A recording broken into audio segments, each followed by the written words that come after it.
When teenagers think about violence, they don't relate it to dating relationships. Often, teens believe that jealousy is a sign of love, that they would never become a victim, and if put in this type of situation, they can handle it themselves. Next, the Teens in Action crew ask a panel of experts about the reality of dating violence. We are here today with a panel from Break the Cycle, a national organization that teaches youth and young adults about dating and domestic violence, healthy relationships, and their legal rights. Statements such as, "I didn't mean to do it," or "you made me hate you," is common for abusers. Is abuse a choice? That's a great question. Absolutely, abuse is a choice. People can choose to respond to difficult situations violently or non-violently, and oftentimes abusers actually choose violence as a way to solve conflict.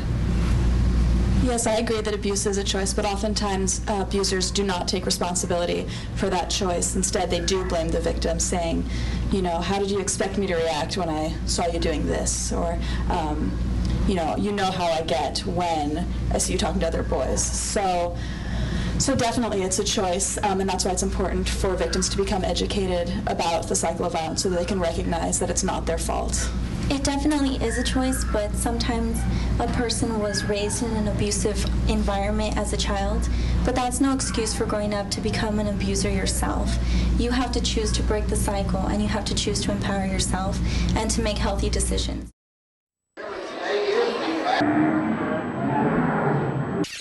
Would you ever mentally or physically abuse your best friend? No. Then why would you let her boyfriend? Don't sit on the sidelines and let your friends be abused. A typical description of an abusive man, a perpetrator, is that he is uneducated, an alcoholic or drug abuser, and of lower economic class. How would you describe a perpetrator of an abuse looks and acts like? Well, you can't really describe what a typical perpetrator of abuse looks and acts like, because it could really be, a man or a woman, gay or straight, and, across the board from all classes. Definitely, I just want to emphasize that although we oftentimes think that an abuser is only a man, oftentimes women are the abusers themselves, and they can abuse men and women alike. So that's something that we really need to pay attention to, that it's not only men who are abusing women. You're stubborn. Yo, you're stubborn. You never listen. You'll never happen to me. You're stubborn. Yo, you're I promise. You're stubborn. Yo, you're I promise. You're stubborn. Yo, you're I promise. You're stubborn. Yo, you're stubborn. What type of behavior usually comes before physical violence?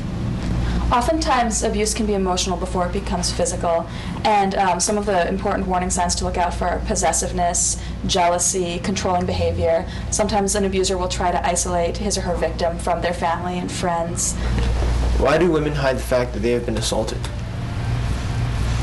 Again, a lot of times women are embarrassed to admit that something violent has happened to them or they've been assaulted. It's hard to talk to people about really personal and intimate things that happen in their lives, and so it becomes really difficult to speak about it. Why do people choose to stay in abusive relationships?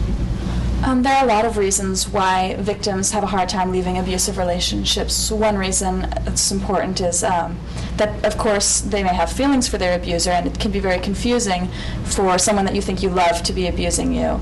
Another reason could be that they've become so isolated from their family and friends that they don't feel that they have anyone else they could turn to. Or they could become financially dependent on their abuser. For example, if they live together, if they have children together, they might not want to break up the family. So there's a lot of reasons like that why victims have a hard time leaving abusive relationships, and it takes some people multiple attempts before they're successful, but that's why it's really important not to judge the victim and to just be supportive of them and try to encourage them to get out, because they deserve to be in healthy relationships. Thank you all very much, and we hope teens will now understand their right to have a safe and healthy relationship.